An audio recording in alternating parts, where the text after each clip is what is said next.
ನಂದಿವಾಹನ ನಾಗಭೂಷಣ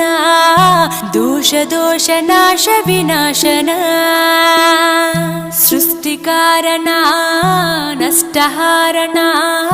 తమోరజో సత్వగుణ విమోచన మాఘమాసమున కృష్ణపక్షమున చతుర్దశి నడి జామురాతిరిన మహాలింగమే ఉద్భవించెనట బ్రహ్మ విష్ణువుల అహం అనిగెనట సృష్టికి మూలం నీవని తెలిసి సాగిలబడి నీ మహిమకు మొక్కే అదే మహాశివరాత్రి వెలిసెనట అరే ఓ జంగమా విభూతి లింగమా పక్కన పార్వతి